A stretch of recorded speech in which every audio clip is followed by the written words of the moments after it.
não parar, não precipitar e não retroceder. Então dizer para esse cara, sabe quando nós vamos parar? Nunca. Nunca na sua porca vida, né?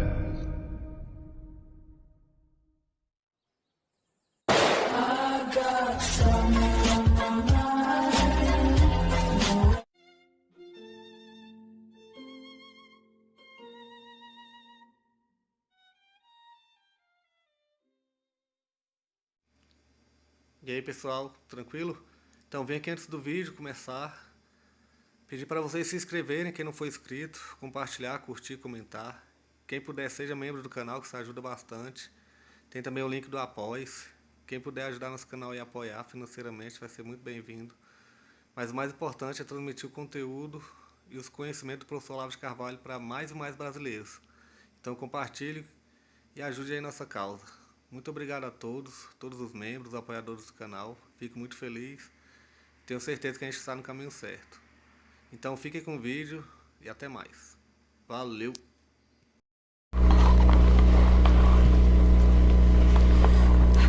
Você não acha uma coisa extraordinária aqui?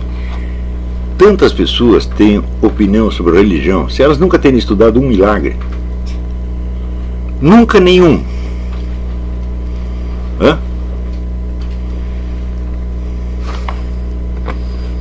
Então, do que você está falando?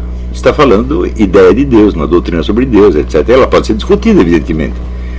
Você pega a sua ideia e diz, aqui tem a doutrina cristã. Fala, bom, em princípio, a doutrina cristã não é melhor do que a sua ideia, é uma ideia como qualquer outra e você pode discuti-la. Só que ela está se reportando a determinados fatos e você pegou os fatos e varreu para baixo do tapete. E você não quer examiná-la, você só quer examinar a doutrina. Você pega todo esse negócio que chama, essa maldição que chama religiões comparadas, que eu estudei isso durante anos, só para chegar à conclusão que não dá para comparar. Então, eles comparam doutrinas e tradições, meu Deus do céu. Eu digo, mas peraí, tem ou não tem um negócio chamado Deus? Esse Deus, ele é só objeto dos nossos pensamentos, ele é o assunto da nossa doutrina, ou ele existe objetivamente? Se ele existe objetivamente, ele age, ele fala, ele interfere. Então, é isso que nós temos que estudar, para daí nós entendermos a diversidade das religiões. Não é isso? Por exemplo, o pessoal do René Guénon, o Schwon, tal, todos eles acreditam que todas as religiões têm um fundo revelado. Eu digo, muito bem, quem revelou?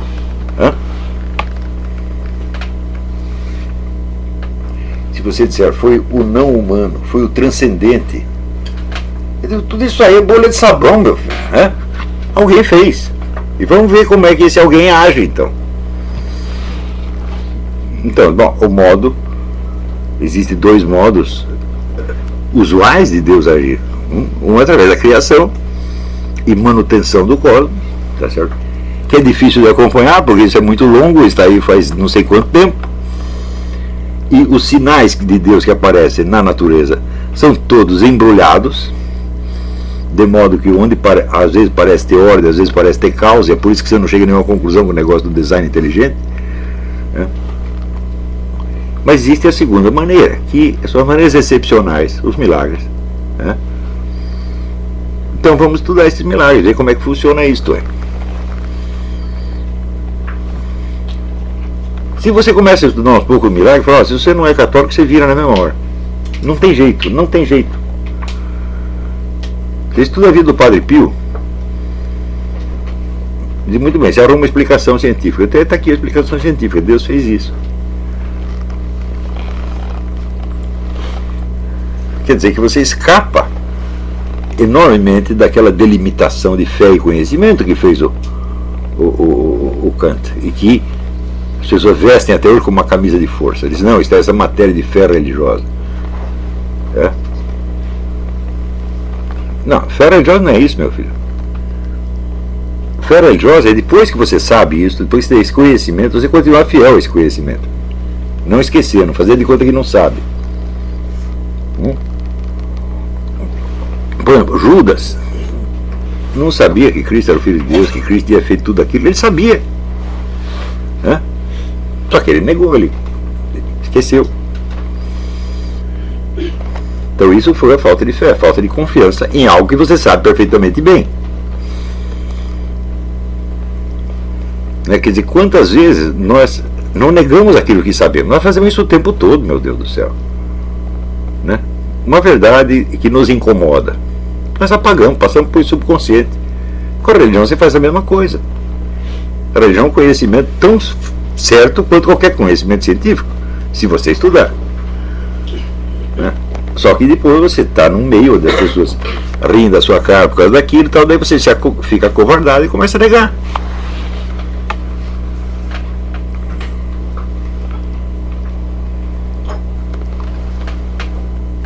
Então, hoje, assim, depois de tudo que eu estudei, eu posso assegurar para você, falar, olha, a doutrina cristã é mais certa e mais fácil de confirmar do que qualquer teoria científica existente ou por existir.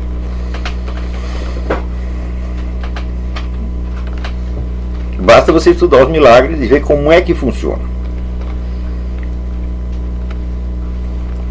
Por exemplo, uma certa conexão entre o sentido, a intencionalidade e um fenômeno natural, que é uma coisa que no procedimento usual da natureza não existe, né? Não chove por alguma intenção, não tem um terremoto por alguma intenção, mas no caso do milagre a intenção se manifesta fisicamente, e aquele fenômeno é incompreensível fora da intenção. Então aí você entende o que Santo Tomás de Aquino queria dizer quando ele dizia que nós falamos com palavras e Deus fala com palavras e coisas, subentendo coisas, seres, atos, fatos, situações, etc, etc. Então o milagre é o momento onde os fatos falam por si. Você tem, vamos dizer, uma intenção, você tem uma voz que te explicita o sentido do que está acontecendo no próprio tecido que acontece. Vamos supor aquele negócio de Fátima, né? Que o sol parece baixar e esmagar a população, né? Se isso acontecesse, bom, podia ser um fenômeno sem intenção, mas acontece, Nossa Senhora diz, olha, vai acontecer, e o fato acontece ligado ao que ela disse, não acontece por si, né? O fato de 70 mil pessoas estarem todas molhadas pela chuva e de repente secar sem nada, secagem instantânea. Bom, se acontecesse fora do contexto miraculoso, seria um fenômeno da natureza a ser explicado ou pelas rotinas usuais da natureza que você conhece, ou pela hipótese de uma lei nova que você desconhece. Mas como acontece ligado a uma intenção, é anunciado, é dito e é feito, então você não consegue mais separar o fato e o sentido.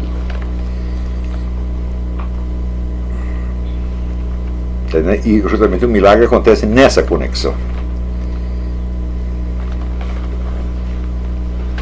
Agora, quantas pessoas não acham que milagre é aquilo que não tem explicação científica? Bom, então praticamente tudo é milagre, porque do que nós conhecemos só uma parcela infinitesimal tem explicação científica. Quer dizer, como é que você vai definir toda uma ordem de fenômenos da natureza física pela ignorância de um grupo humano? Tem que é uma coisa mais irracional do que isso?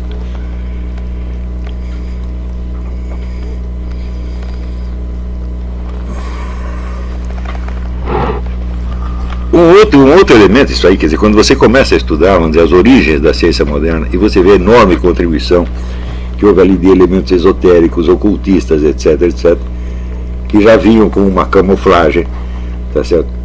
Você vai falar, tudo isso aí tem que ser revisto, meu filho. Quer dizer, essa própria imagem estereotipada da ciência, que os próprios cientistas vendem, pô, isso aí teve uma origem. Por que eles fizeram isso? Que intenção tinham? Quer dizer, esconder os fatos é a busca da verdade, né? Porque se a sua ciência é séria, por que tem que esconder a história dela? O fato é que as pessoas estudam a disciplina sem estudar a história dela, então ela recebe o produto pronto, né? Por exemplo, vou aqui estudar a lei de Newton. Fala, bom, quando eu estava no ginásio, estudamos a lei de Newton pelo livro de física do Antônio de Souza Teixeira Júnior, que não era um contemporâneo de Newton, certamente, né? E isso para nós virou a lei de Newton. Eu falo, bom, mas peraí, mas quando eu vou estudar a lei de Newton no escrito de Newton, ela está diferente? Mas eu só fui fazer isso com 60 anos de idade. Eu vi o que o Teixeira apresentou foi uma versão da lei de Newton mais palatável, mais engolível por meninos do século XX.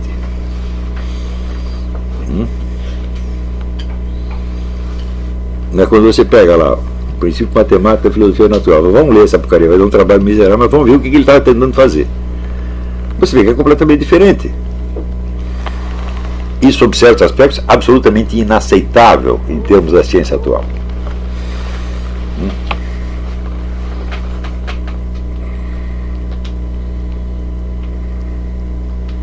Então você vê, o número de pessoas que estão empenhadas em buscar a verdade é ínfimo. E elas simplesmente não podem buscar a verdade porque elas já estão comprometidas com um grupo, com uma profissão, com um regulamento profissional, com um plano de carreira. E tudo isso, quer dizer, não tem a mobilidade que um filósofo precisa ter, né? O Sócrates conseguia buscar a verdade porque ele não tinha satisfação para dar para ninguém, né? Ele não está fazendo aquilo profissionalmente, mas ele não tinha que satisfazer um público, a não ser o público que ele mesmo tinha montado. Porque é exatamente o que acontece comigo. De onde apareceu o meu público? Eu fiz. Portanto, eu não tenho satisfação nenhuma para dar, né? Vocês estão ouvindo, estão gostando do que eu estou falando? Continua ouvindo. Se não gostou, vai embora, pô. Não tem problema nenhum.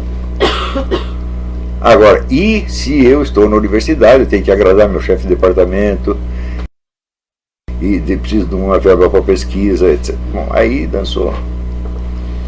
Quer dizer que a estrutura da coisa não foi feita para buscar a verdade.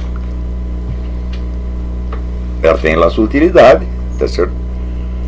Mas, se não houver um certo número de pessoas que estão buscando a verdade efetivamente na sociedade, essa máquina toda enlouquece e começa a dizer besteira, pô. Então, bom, teoricamente os filósofos deveriam servir para isso, só que a filosofia também virou uma profissão universitária. E aí melou, né? E aí entra o negócio do escroto. Por que na França se salvaram? Porque lá não virou uma profissão universitária.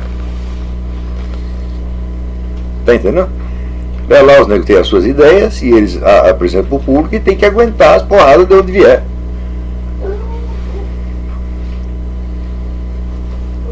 Oi. Eu acho que, apesar de tudo, a influência do Kant e do comprometimento com a filosofia analítica, o Roger Scruton tem uma busca.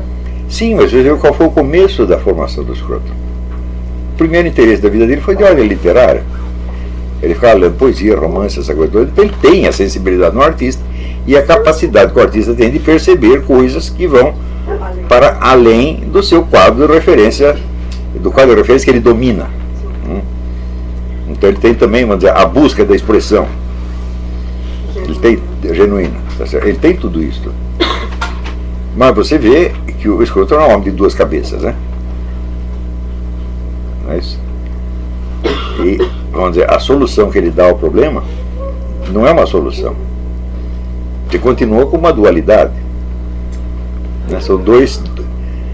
Tem um rito de passagem ali, ele está propondo outro rito de passagem aqui. Isso, obviamente, não resolve o problema.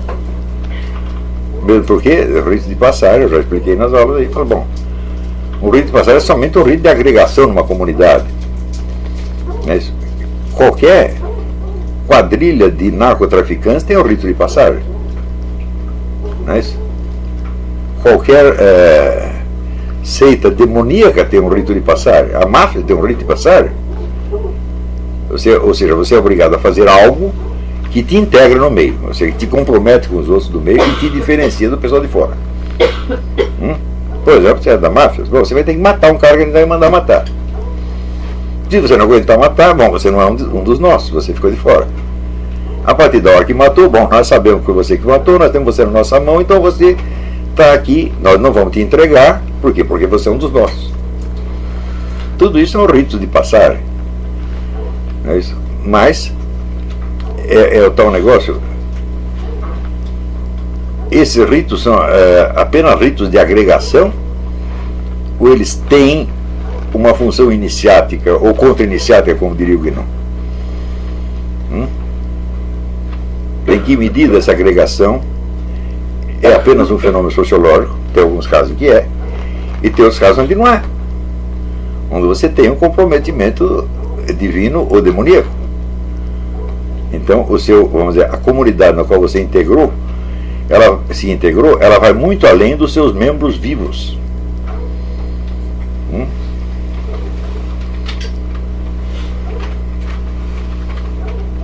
Vou falar, por exemplo, membros vivos, né? Você vê, hoje nós conhecemos um bocado a respeito de genética. Não é isso?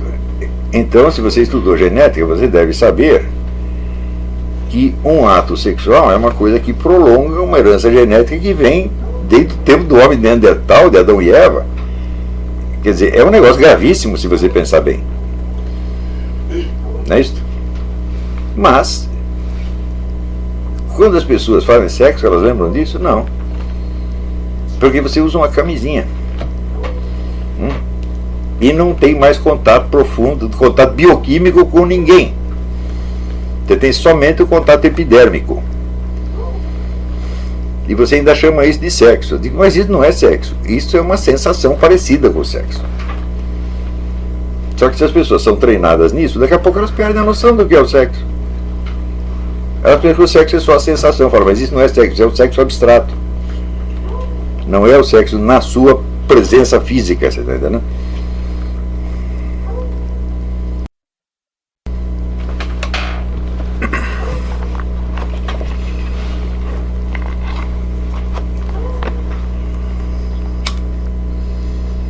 Você pode separar mentalmente o sexo do fenômeno da geração, mentalmente.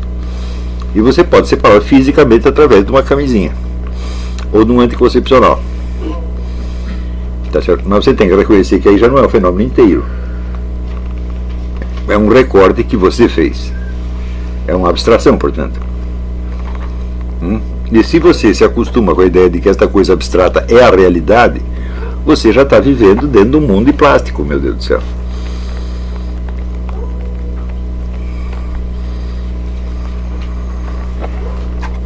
Hoje em dia existem milhares de pessoas que só pensam em sexo o tempo todo, estão trepando o tempo todo com homens, mulheres, etc. E jamais tiveram aquilo que antigamente se chamava contato carnal.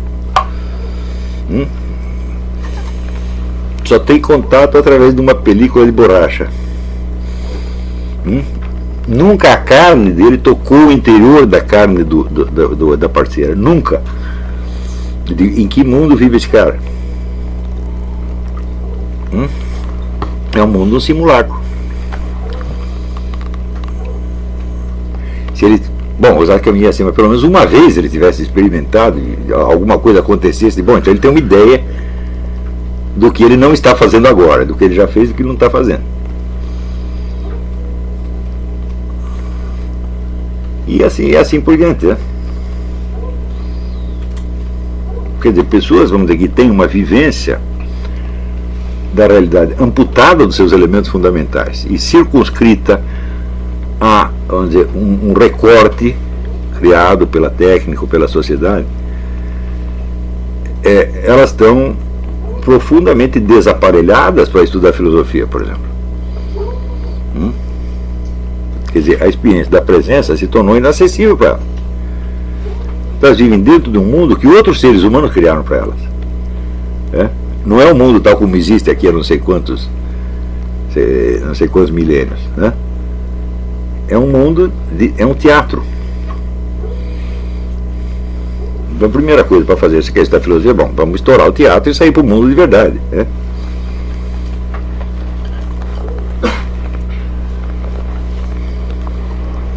Daí você vai saber, bom, o teatro também faz parte do mundo de verdade, embora ele não o seja, mas ele está dentro do mundo. Então você pode entender o teatro dentro do quadro maior. Você pode até entrar e sair do teatro. Mas tem pessoas que entraram dentro do teatro nunca mais saíram e pensam que o teatro é o mundo, pô.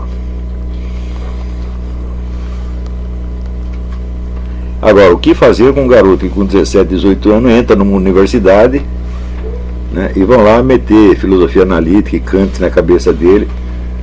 Pronto, você lesou o cara para sempre, ele nunca vai entender coisa nenhuma, pô. E, no entanto, ele vai ser aceito pelos seus pares porque eles são exatamente iguais, quer dizer, um bando de nerds, né, que só conversam sobre aquelas besteiras que leram e pronto, quer dizer, não são capazes de analisar nenhuma situação real. Pares porque eles são exatamente iguais, quer dizer, um bando de nerds, né, que só conversam sobre aquelas besteiras que leram e pronto, quer dizer, não são capazes de analisar nenhuma situação real, quer dizer, não são capazes de analisar nenhuma situação real. Quer dizer, não é que a sua vida vai ser como se fosse um segundo, a história do planeta inteira. Os impérios, a história da China, Napoleão Bonaparte, as guerras todas, tudo isso vai ser isto não do ponto de vista de Deus, do ponto de vista de uma alma imortal. Então quer dizer que a incomensurabilidade da coisa é tão grande que nós não conseguimos imaginar isso aí. Então, se você não consegue imaginar, então isso quer dizer, você se conformar com a ignorância já é uma coisa que começa já a te orientar. Quer dizer, eu vivo na ignorância, né? Este é o meu estado natural, eu não estou entendendo coisa nenhuma e ninguém volta a estar entendendo coisa nenhuma, e isto é a nossa vida. E de vez em quando Deus nos dá uma dica ou outra para a gente não se perder, né? Isto é o máximo que se pode esperar dessa vida. Então é aí você está na realidade da condição humana, né? De mesmo aquilo que você sabe, você esquece. E quando você começa a estudar a história da ignorância, né? A história dos conhecimentos que as pessoas tinham, que na geração seguinte já não entendiam mais nada, né? Tem que seguir o livro do arqueologista polonês Szwajda de Lubitsch, chama Le Temple de l'Homme. Ele passou a vida estudando o templo de Luxor e reconstituindo a ciência egípcia. Os caras sabiam coisas que a gente não é capaz de imaginar. Onde foi parar? Foi tudo pro brejo, né? Perdeu-se tudo. E daí um cara lá passa a vida, né, reconstitui um pedacinho, e esse pedacinho já parece escandaloso demais para caber na cultura contemporânea. Deus quer uma coisa contraproducente, a busca do conhecimento, meu filho. A gente vai obter o conhecimento apenas o estritamente necessário para você sobreviver e para você se orientar um pouquinho no escuro. Nós vivemos não apenas dentro de uma atmosfera de sofrimento, de frustração, mas também de ignorância, de desconhecimento, de inconsciência. Isto é a nossa vida. Então, quando você aceita esse desconhecimento, mas você sabe que existe a verdade acima de você, tá certo? Você já está orientado. Você já está na realidade. Então, isso quer dizer que todo aquele conhecimento que você não tem, que só Deus tem, começa já a trabalhar por você. E você é guiado na escuridão, você não sabe como, mas isso acontece. Então, a busca da sabedoria é a busca desse guiamento quase inconsciente. Eu não posso dizer guiamento totalmente inconsciente, seria contraditório, tá certo? Mas é quase inconsciente. Quer dizer, de vez em quando você chega a entender alguma coisinha que é essencial, vamos dizer, para a sua sobrevivência, para a sua orientação nesse momento, nesse lugar, e isto é o máximo que nós podemos ter.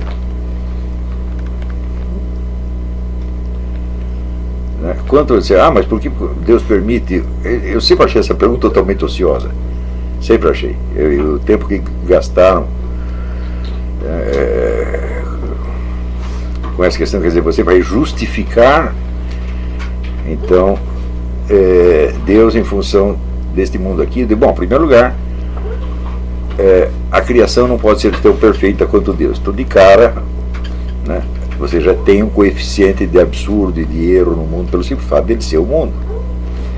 Em segundo lugar, teve o fenômeno da queda, mas que afetou não o homem, afetou o universo inteiro de algum modo, tá certo? E Em terceiro lugar, você tem o livre-arbítrio humano, as decisões humanas. E soma tudo isso, você vai ver que não é pouco encrencar. É por isso que essa questão de evolucionismo e design inteligente, se você procurar traços da evolução, você encontra. Se procurar traços do design inteligente, você encontra. Se você procurar traços do caos e da anarquia, você também encontra. Em número ilimitado. Então, quando é que nós vamos terminar isso aí? Não vai terminar.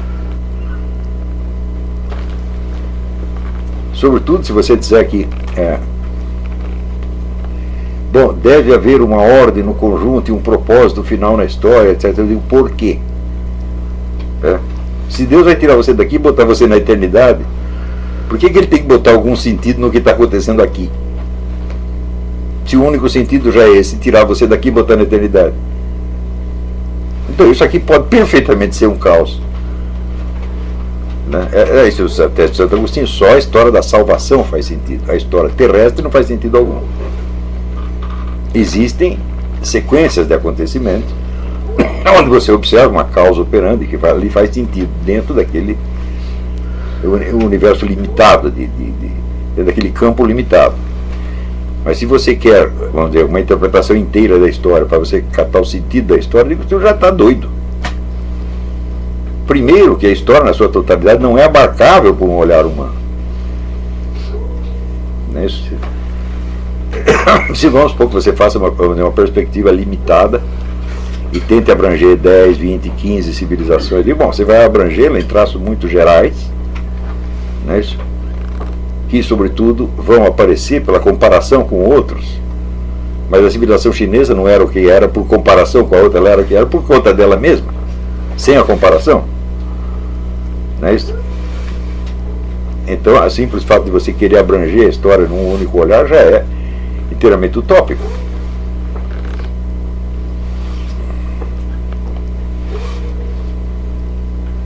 Se você perguntar assim, qual é alguma constante na história humana, eu digo, bom, só tem uma constante: a população nunca parou de crescer.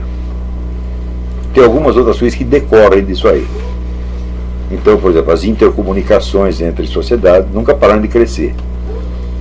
Aí hoje em dia está chegando no máximo, coisa que fala da aldeia global, todo mundo falando com todo mundo. E mesmo assim, você imagina quantos lugares do mundo não tem internet, não tem telefone, não tem coisa nenhuma, ninguém está sabendo de nada. Mesmo hoje.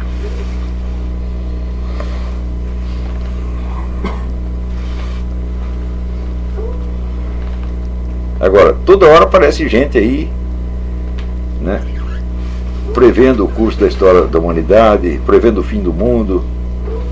E depois o próprio Jesus Cristo falou que ele não sabe quando é o fim do mundo. Como é que eu vou saber, pô? Né? Os capitães, você acha que nós estamos no Apocalipse? Como é que eu vou saber? Analogicamente, você vê traços do Apocalipse, sem dúvida, mas você vê traços que também não combinam. Não é isso? Então esses símbolos todos, como diz a Suzana, o símbolo é uma matriz de intelecções. Ele não é uma coisa que reflete o que a realidade é em si mesma, mas um aspecto dela que age sobre a sua inteligência e faz você descobrir alguma coisa. Então, esses símbolos apocalípticos que o pessoal nos oferece aí, eles não nos explicam o que está acontecendo, mas eles são sempre sugestivos. A partir de uma analogia você descobre outra, e outra, e outra, e outra, e outra. Agora, não é para você se deixar persuadir pelo montão de analogias, porque eu fiz aqui 1000 analogias em torno de tal ponto. Eu digo, bom, e você sabe quantos milhões ainda existem que você não captou? Não sabe. Então, o nosso conhecimento é apropriado à nossa necessidade de indivíduos e às vezes de grupos pequenos. Nós sabemos aquele mínimo necessário para você se orientar dentro da situação imediata. E só. E ninguém sabe mais do que isso. Quer dizer, não fomos deixados totalmente no escuro. Tá certo? Mas nós entendemos, vamos dizer, com um conhecimento mais universal, só por participação em Deus. Onde Ele te dá isso, se Ele achar que é necessário e que é bom. Se não, não. Mas vamos dizer, esses dados básicos sobre a nossa posição do universo, sobre a nossa ignorância total, né? Sobre a nuvem de ignorância que falava aquele. Tem um tratado místico inglês, chama The Cloud of Unknowing, a nuvem do desconhecimento. O negócio da noite escura, que fala São João da Cruz, tudo isso é a nossa condição. Né? E nós sabemos que por trás da noite escura tem algo que nos guia. Mas nos guia não assim dando o mapa inteiro, né? Dando um pedacinho de cada vez, porque você não aguentaria saber mais. Então, eu acho que essas experiências básicas, elas são o fundamento de uma vida filosófica. Porque você quer o quê? Você quer a verdade. Onde está a verdade? A verdade está na realidade. Então a verdade da realidade, não verdades abstratas que não tem nada a ver com nada, né? Então você tem que se abrir à realidade primeiro. E daí você vai tendo a verdadeira medida do que você é, do que você pode, né? Agora, o número de pessoas que têm ideias sobre o futuro da espécie humana, sobre o fim do mundo, sobre a sociedade ideal, etc., cresce a cada dia. As universidades só fabricam isso, fabricam milhões de idiotas. E no meio da idiotice sempre tem que ter um cara que nem eu, que diz, peraí, calma aí, vai devagar, não é assim, né? Sempre tem, no mínimo um. Tem. Se não tiver nenhum, não, daí ferrou. Mas tem que ter um, de algum modo, para compensar um pouco a loucura geral, né? Quer dizer, no Brasil essa loucura chegou a um limite quase inimaginável. Mas pensando bem, o que o Brasil afeta o resto da humanidade? Nada. Aquilo é um lugar na periferia do cosmos onde todo mundo ficou doido. E daí? O que isso significa? Nada. É ruim por quê? Porque nós estamos lá, porque nós somos de lá. Se ele tivesse nascido em outro lugar, não tinha importância.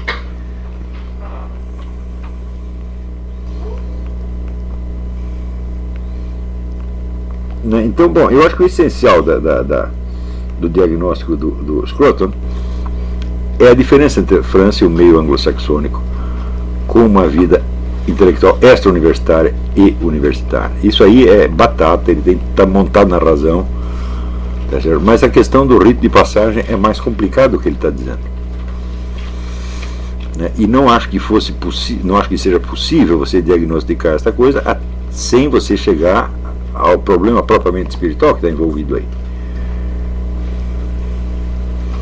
Você não pode esquecer que, em grande parte, esse revigoramento da vida intelectual na França veio da igreja, veio do fato que os caras são católicos.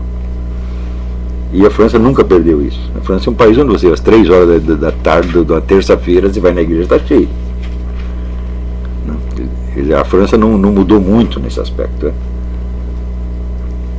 Quando dizia, a França é a filha mais velha da igreja, eu acho que é ainda. Isso, claro que isso não aparece na mídia, porque o mundo da mídia é também um mundo especial que só existe para eles. Eles tentam vender para todo mundo. Ninguém acredita, mas finge que acredita.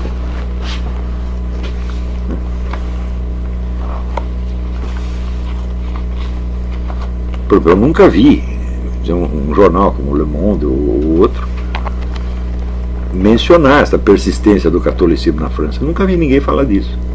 E, no entanto, você chega lá, você vê isso com seus próprios olhos.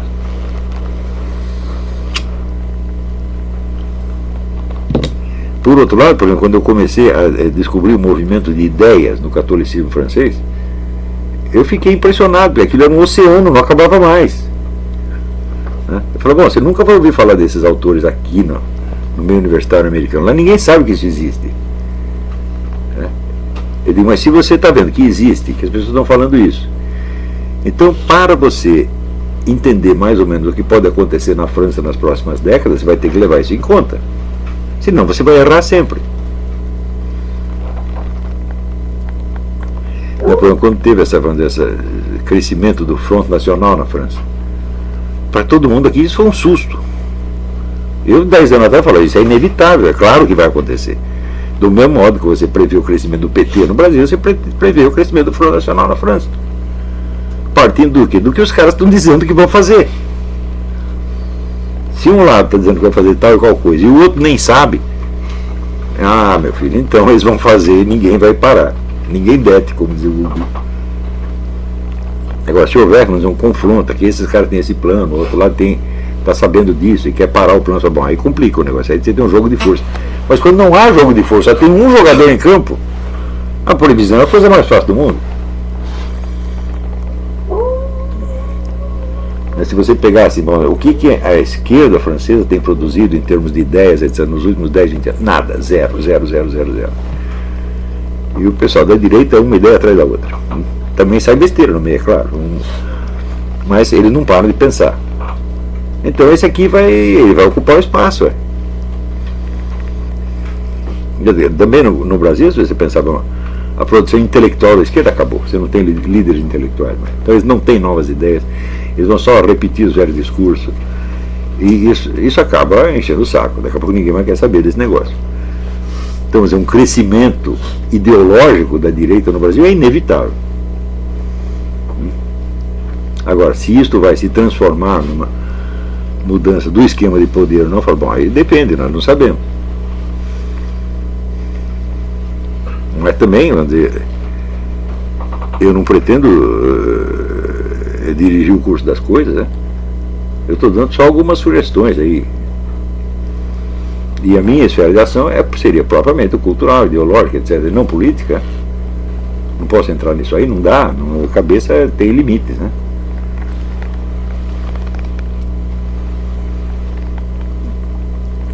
Tá certo? De qualquer modo, fica aí dada a nossa homenagem ao Roger Scruton, né? Se vocês puderem, vocês leiam o livro Thinkers of the New Left. Esse é um livro indispensável. O Scruton, ele dá o melhor de si quando ele está analisando bullshit. Aí é insuperável. Muito bem, então até o próximo curso. Muito obrigado. E vocês que aí estão online, até a semana que vem. Muito obrigado.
Chegamos a mais um final de uma aula, de um vídeo. Espero que tenham gostado. Quem não se inscreveu ainda, se inscreva, compartilhe, comente. Ajude o nosso canal, apoie, seja membro. E ajude o nosso canal a chegar a cada dia a mais brasileiros que precisam muito do conhecimento do professor Olavo de Carvalho. Então é isso aí, fique com Deus, até o próximo. Valeu! Então é isso aí, pessoal. Que é o nosso canal. Que são alguns livros que eu já li. A maioria foi doação, mas alguns eu adquiri, professor Olavo de Carvalho. Alguns livros se perderam aí que eu emprestei. Professor Alexandre Costa. A Bíblia Sagrada. 10 lições sobre Karl Marx. Indico a não ler esse livro, que é muito ruim mesmo. Alguns pensadores aqui que realmente, como o professor Olavo de Carvalho disse, não são pensadores. Valeu, tamo junto aí. Apoie nosso canal, seja membro.